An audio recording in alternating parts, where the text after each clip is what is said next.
story you're about to hear is true. Only the names have been changed to protect the innocent. Fatima Cigarettes, best of all long cigarettes, brings you Dragnet.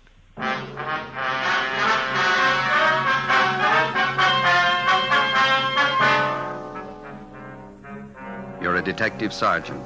You're assigned to missing persons detail. A 10-year-old boy disappears from his home in a remote section of the city. 2 nights and 2 days pass. There's not a trace of the boy. Your job, find him. Friends, compare Fatima with any other king-size cigarette. You'll find a world of difference. Yes, in Fatima, the difference is quality. Quality of tobaccos. The finest domestic and Turkish varieties. Extra mild, superbly blended. To give you a much different, much better flavor and aroma. Quality of manufacture. Smooth, round, perfect cigarettes. Rolled in the finest paper money can buy. Manufactured in the newest and most modern of all cigarette factories. Quality. Even to the appearance of the bright, clean, gold and yellow package. Carefully wrapped and sealed to bring you Fatima's rich, fresh, extra mild flavor. So compare Fatima yourself today. You'll find Fatima's now cost the same as other long cigarettes, but your first puff will tell you, ah, that's different. Yes, in Fatima, the difference is quality. Buy Fatima.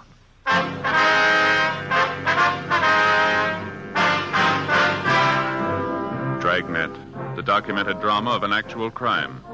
For the next 30 minutes, in cooperation with the Los Angeles Police Department, you will travel step by step on the side of the law through an actual case transcribed from official police files. From beginning to end, from crime to punishment, Dragnet is the story of your police force in action. It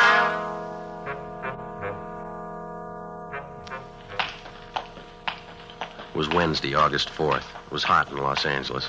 We were working the day watch out of Juvenile Bureau. My partner's Ben Romero. The boss is Inspector Bowling. My name's Friday. We were on the way out from the office, and it was 2:25 p.m. when we got to Bowers Avenue, number 1218. Yes. Police officers, ma'am, we'd like to see Mr. Sherman. Oh, certainly, officers. Won't you come in? Thank you very much. I'm Mrs. Keller from next door. I saw you around here yesterday. Yes, ma'am. Came over this morning to look after poor Mr. Sherman. Yes, ma'am. Well, how's he feeling today? Not too well. Fixed him some nice chicken broth for lunch, and then I helped him in his wheelchair and took him out in the backyard out in the sun. Good hot sun. It's wonderful for his legs. He has arthritis, you know. Yes, so we understand. Wonder if we could talk to him, Miss Keller. Well, yes, I guess if you have to. He's still out in the back sleeping in his chair last time I looked. Seems a shame to disturb him. Well, he called us at the office, said he wanted to see us as soon as we could make it out here. Was it about his grandson, Jimmy? They found him yet? No, ma'am. Searching party's combing the area. There's still no trace of the boy. Did any of the other officers who were out here covering the neighborhood talk to you, Miss Keller? Oh, yes. There was Mr. Lorman, Detective Lorman. Yes, ma'am. I told him everything I knew about Jimmy's disappearance.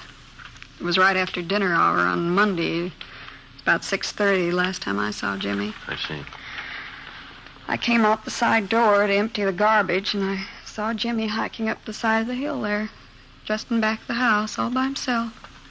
A nice boy. As far as you know, Mrs. Keller, Jimmy is Mr. Sherman's only living relative. That's right. His only relative, his only grandchild. Mm-hmm. Jimmy's mother and father were killed in an auto wreck. That was 3 or 4 years ago. Sherman's had a terrible lot of tragedy. Jimmy and his grandfather, they're the only ones left. You can't think of any reason why the boy would want to leave his grandfather, can you? None at all. Mr. Sherman's a wonderful man. Jimmy loved him, I knew that. Mm-hmm. Mrs. Keller?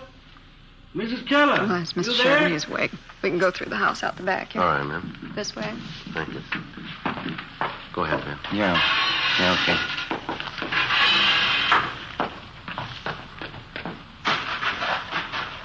Visitors for you, Mr. Sherman. How are you feeling? All right, I suppose. Hello, Sergeant. How are you, Mr. Sherman. What about the boy? Have you found him yet? Well, nothing yet, Mr. Sherman. We've added more men to the searching party. We're doing everything we can. Gone 2 nights and 2 days. Tell me the truth, Sergeant. What's happened to the boy?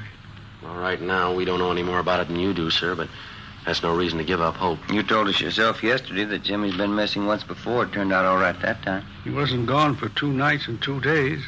Maybe you'll just say I'm old and I've got funny ideas, but I got a feeling, Sergeant, something's happened to Jimmy. Something's happened and I can't do anything about it. You just put those thoughts out of your head, Mr. Sherman. They're going to find Jimmy and it's going to be all right. Why don't you pull up those lawn chairs there, Sergeant? All right. I'm going to go in the house and fix some cold lemonade for you men. Well, thank you, ma'am. We got your phone message at the office, Mr. Sherman. Anything special you wanted to talk to us about? Yes, there was something. When you were talking to me yesterday, Yes, sir. I told you that Jimmy had on a brown jacket when he disappeared Monday night. Yeah. I was wrong, Sergeant. We found the jacket in his room. All he was wearing was a pair of blue jeans and his white sweatshirt. Do you think that might help any? Yes, sir, it might. We'll send out a supplementary description of his clothes. We'll see that everybody's notified. Just wish I could be out there with a searching party. Arthritis is pretty bad today. Caught me at a terrible time. Don't know what I'd do if anything happened to the boy. I know we've asked you this before, Mr. Sherman, but can you think of any reason at all why your grandson would want to leave home? No, sir, no reason at all. Those 2 collie pups over there in the pen. Jimmy just bought them last week with his own money. Saved up to get them. I see. The boy's crazy about dogs. That's why I say he just wouldn't pick up and leave everything. The boy and me got along fine. No reason for it, Sergeant. Something's happened to the boy. I just got a feeling. Officer, Yes, ma'am? a telephone call for either one of you. I'll get it, Ben. I'll be right back. Yeah, right.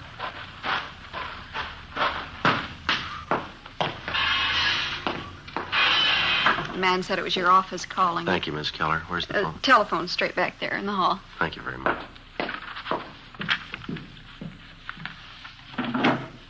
Friday talking. This is Bowling, Joe. Just heard from the search party up in the hills. Oh, did they find something? Yeah, in the Elysian Park area by the upper reservoir. Uh-huh. Found a pair of kids' trousers right by the edge of the water. What kind of trousers? Blue jeans, nothing in the pockets. They'll start dragging for a body as soon as they get the equipment. Check it out with the grandfather, huh? See if the boy was in the habit of hiking up there around the reservoir. Right. We'll call in just before we leave here. Right, Joe. Right, bye.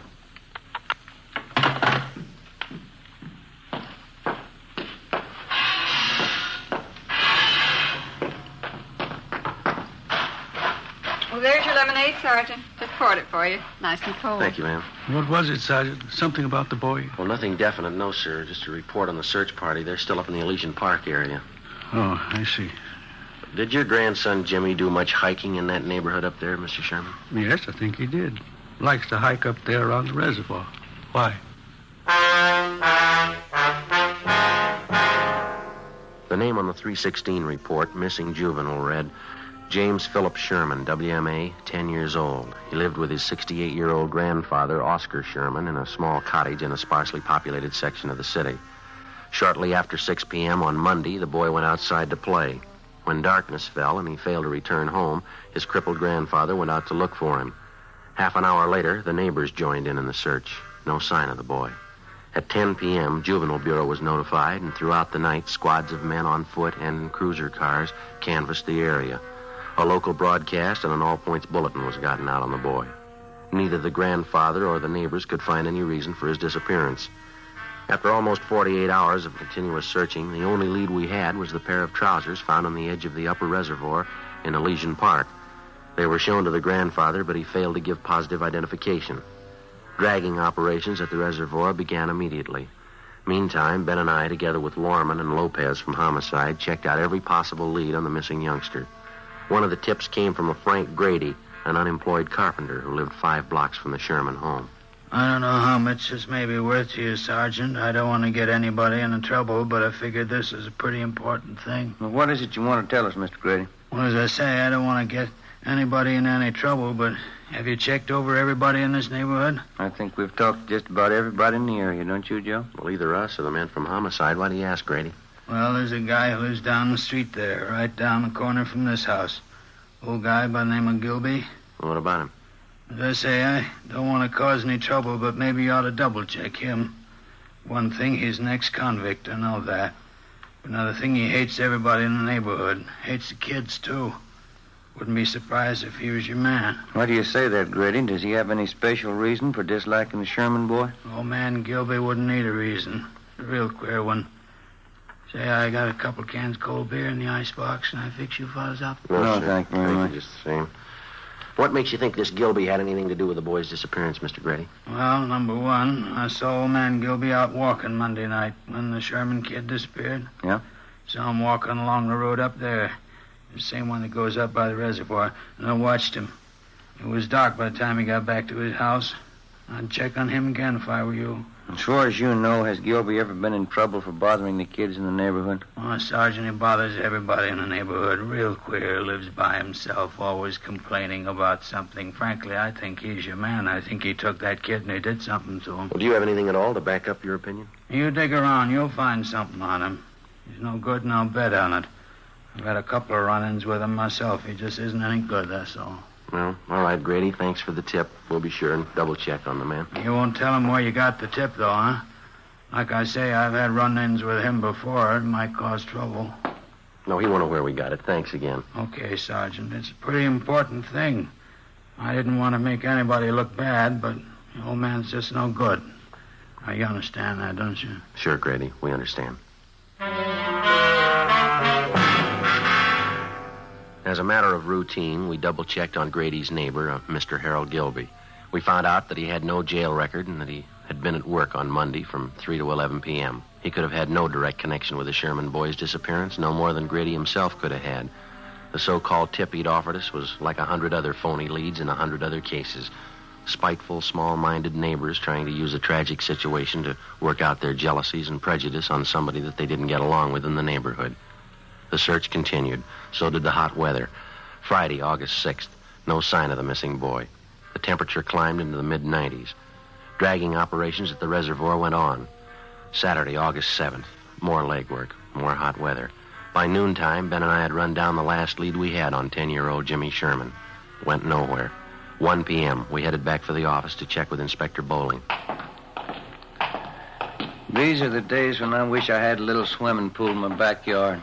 Sure be nice to go home to. Yeah, well, save your money. No, it doesn't cost so much. No, I read in a magazine where a fella built his own pool for $95.37. It can't be much of a pool, can it? Oh, yeah, it's good size. Of course, he did all his own labor. Had all his friends in to help out. He must have had a lot of friends, didn't he? Yeah, he did after he finished the pool. Friday, Ben? Hi. Oh, hi, Skipper. How'd you two make out? Anything? No luck at all. It makes it unanimous. Did you hear about the old man, the boy's grandfather? No, what happened? I guess the strain got too much for him. He collapsed. They're moving him to a hospital. Oh, that's too bad. Right. Our men still up there Dragnet Reservoir? Finished this morning. Nothing. Well, how about the search party? Nothing there either, I suppose. Huh? No, not a trace of the boy. It's a blind alley all the way around. How about the APB, the radiogram? Had 3 replies so far. None of them panned out. Here, grab it. Juvenile Bureau, Bowling. Yeah, Fred.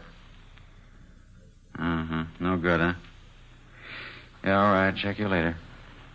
I heard it once. I heard it 50 times. No trace of the boy. Got me, Skipper. Something real weird about the whole thing. Well, now, look, we know he didn't just disappear into thin air. Kid's gone. There's a good reason for it. There's got to be an answer somewhere. That's right. You'll find it. Another week passed, and then a month. 2 months. We were no farther along than the day we started on the case. In November, we had a teletype from Chief Earl O'Clair of the Phoenix, Arizona Police Department. Reportedly, the Sherman boy had been seen in Phoenix. It was another false alarm. The Christmas holidays wore on into a new year. February came and went. Then March, April. Tuesday, May 3rd, 1:40 p.m. Ben and I got a call to check in with Inspector Bowling. This telegram just came in from Dayton, Ohio. Have a look. Thank you. Let's see, Joe. What is it? Jimmy Sherman. They found him. 9 months had gone by, almost to the day, since the Sherman boy had disappeared. The grandfather was contacted immediately. When he was told his grandson had been found and that he was safe, the old man was unable to answer. He broke down and wept. In our communications with the Dayton, Ohio police, they told us that the boy had been found wandering along a highway just outside that city and that he'd appeared to be in a kind of a dazed condition. The boy told the Dayton officers that he'd been kidnapped a short distance from his home in Los Angeles by a man in a blue sedan. He gave them detailed descriptions of both the man and the car. He told them that for the past 9 months, the man had held him prisoner, driving from state to state, never letting the boy out of his sight. He said the kidnapper told him on several occasions that he was holding him for ransom and that he was waiting to get money from his grandfather. On May 8th, the youngster was returned to Los Angeles and reunited with his grandfather. On May 10th, we got a call from the grandfather that he wanted to talk to us.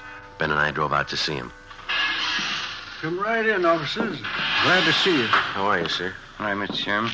Sorry to cause you all this trouble chasing you out here like this. Not at all, sir. What is it that you want to see us about? Well, I'm not really sure about it, Sergeant. That's the whole thing of it. I don't know if it's me or what it is. Well, what's bothering you, Mr. Sherman? It's the boy, Jimmy. I don't know what to think. Well, how do you mean, sir? He's all right, isn't he? We saw him as we drove up, playing out in the backyard, and the doctor checked him over, didn't he? No, it's not that. The boy's healthy enough. Nothing wrong with him. Well, then what is it, sir? Maybe it sounds a little weird to you, but I'm just not sure. You're not sure of what? That boy out there, Sergeant, I'm not sure he's really my grandson.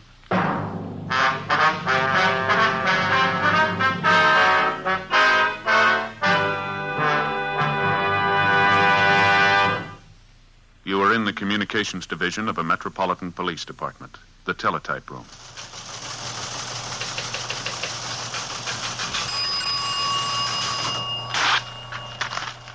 .43, LOS 52951, 12:03 p.m. APB, WMA 150, 5'6", dark hair, dark eyes, wearing gray suit, no hat. Suspect is wearing glasses. Heavy build, 22 years. Suspect is armed with blue steel revolver. Any information? Forward. You have just heard a teletype description of a suspect. This information will apply to many, but careful screening will eliminate all but one. You'll find the same is true when you examine king-size cigarettes. Careful screening will eliminate all but Fatima. Compare Fatima. Fatimas are the same length as any other king-size cigarette, 85 millimeters. Fatima has the same circumference, 1 1/64 inches around. And Fatima filters the smoke exactly the same long distance as other king-size cigarettes, but in Fatima the difference is quality. Fatima gives you extra mildness, a much different, much better flavor and aroma. You get all the advantages of extra length, plus Fatima quality, which no other king-size cigarette has. So compare Fatima yourself. Your first puff will tell you... Ah, that's different. Yes, in Fatima, the difference is quality. Best of all, long cigarettes.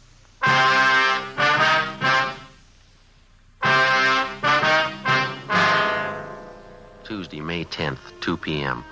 When the aging grandfather, Oscar Sherman, told us that he wasn't sure whether the recovered boy was really his grandson, Ben and I didn't know what to think. Our first reaction was that the shock of recovering the boy after he'd almost been given up for lost had been too much for the old man. Mr. Sherman admitted that there was no physical difference in the boy as far as he could see, but he still insisted that there was something wrong, that the boy seemed different somehow.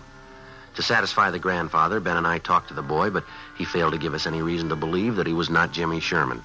We checked with the boy's friends, all the people in the neighborhood who'd known Jimmy over a period of years. They confirmed our opinion.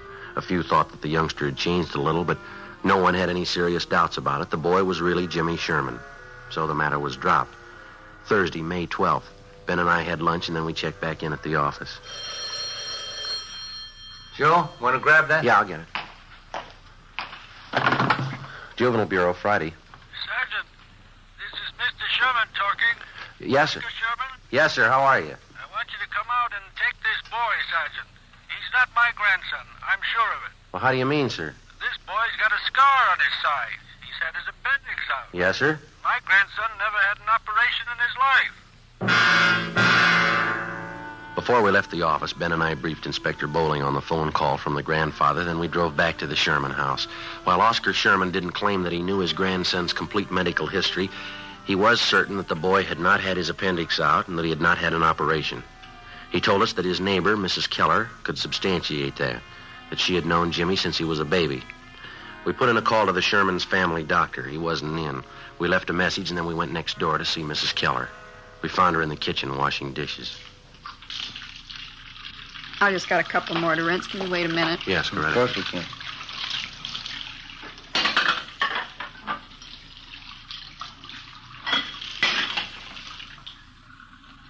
No, to tell you the truth, Sergeant, I just don't know what to think about Mr. Sherman. Maybe the whole thing was too much for him. His mind's going back on. Well, to your knowledge, Mrs. Keller, was the boy ever operated on? No, not as far as I know. But it's possible he did have an operation. I didn't hear about it. Sergeant, as far as I'm concerned, that boy's Jimmy Sherman. I don't know what his grandfather's up to with all that silly talk.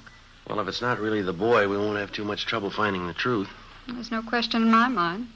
Of course it's Jimmy. Why, when he was over here the other day, he talked about the party I gave for him one Halloween. He even remembered the children who were there. Mm-hmm.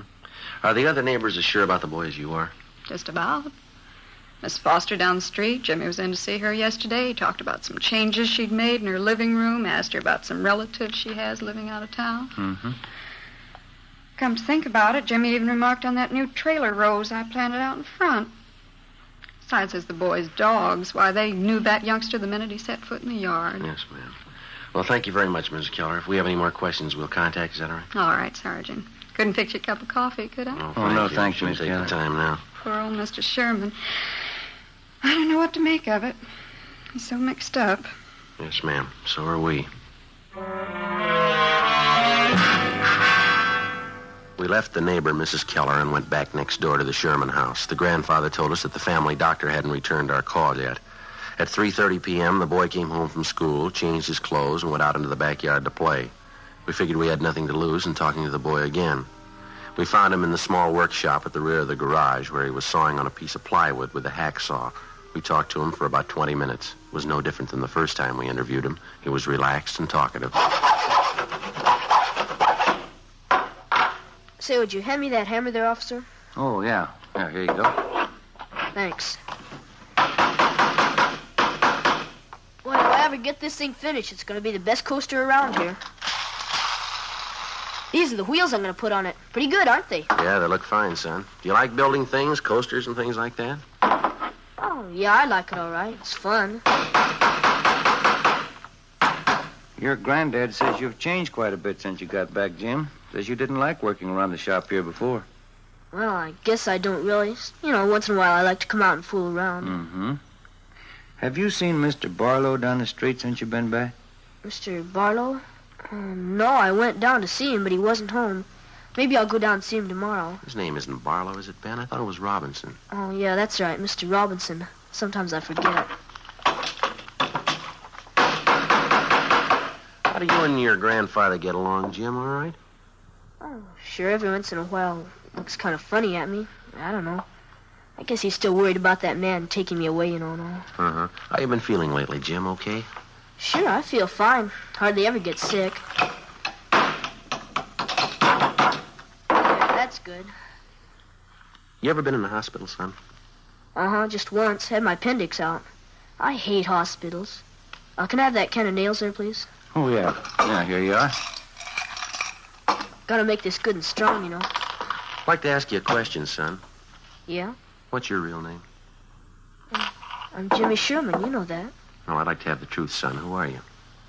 You must be fooling, officers. You know who I am. Jimmy Sherman. No, Jimmy Sherman never had his appendix out, son, but you did, and you've got a scar to prove it, haven't you? Sure, I had my appendix out. Ask my grandpa, he'll tell you. I'm afraid he won't, son. He says he's not your grandfather. He says you don't belong here. His grandson never had an operation in his life. How about it, son? You want to tell us about it? Oh, Grandpa isn't feeling well. He doesn't know what he's saying. Well, he knows you're not his grandson. Now, come on, what about it, son? All right. I'm not Jimmy Sherman.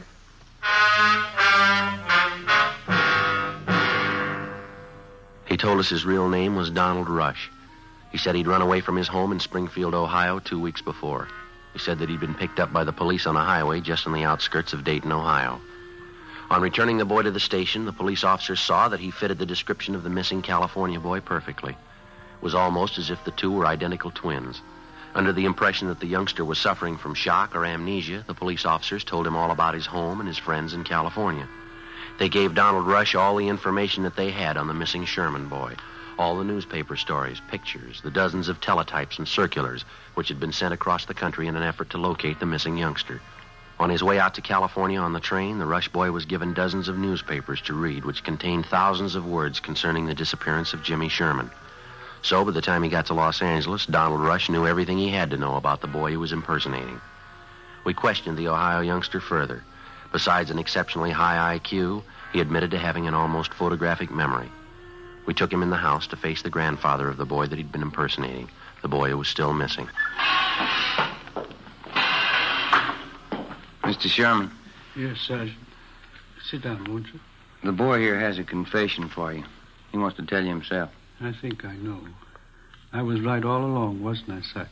I didn't mean anything by it, mister. I just thought it'd be fun to make out like I was somebody else for a while. You wouldn't know the difference, would you, Sergeant? No, sir, I'm afraid I wouldn't. That picture over there on the mantel and the boy here, they look exactly alike to me. There's only one thing I'd like to know, son. Yeah? Why'd you do it? Why'd you try and fool me? Oh, I don't know, mister. I ran away from home, and the cops picked me up near Dayton. They thought my name was Jimmy Sherman. They said I was a missing kid from California. Well, why didn't you straighten them out right then, son? I was kind of afraid, and if I told them what my real name was, they would have sent me back home. So I just let them think I was really Jimmy Sherman. And they seemed to be pretty sure I was. How long did you think you could keep it up, son, pretending you were somebody else?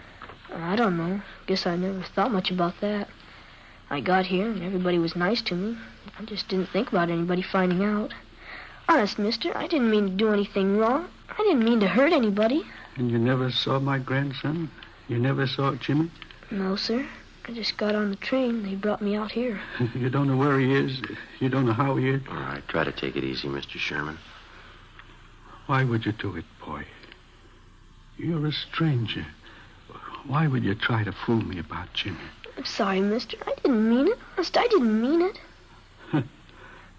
Thought I had him back. Thought I had him back. Come on, Ben. Let's go, son.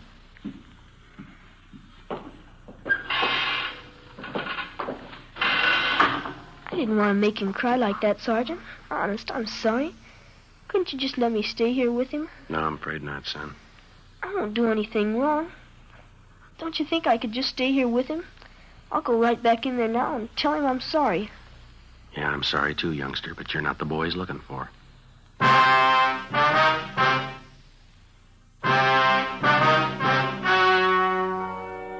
The story you have just heard was true.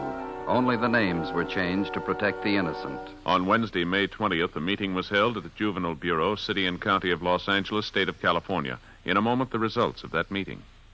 And now here is our star, Jack Webb. Thank you.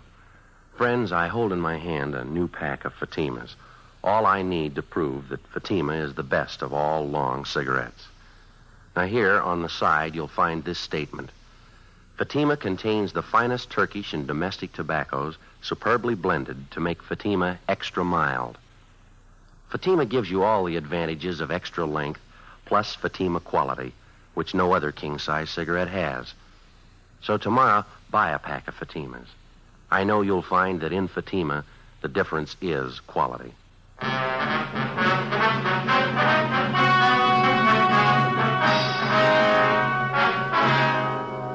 Donald Rush, who impersonated missing 10-year-old Jimmy Sherman, was returned to the custody of his parents at their home in Springfield, Ohio. 4 months later, the body of Jimmy Sherman was discovered buried on a farm on the outskirts of Riverside, California. The boy had been murdered. His killer, a farmer in the neighborhood, was subsequently apprehended and brought to trial. He was found guilty of murder in the first degree and was executed at the state penitentiary, San Quentin, California.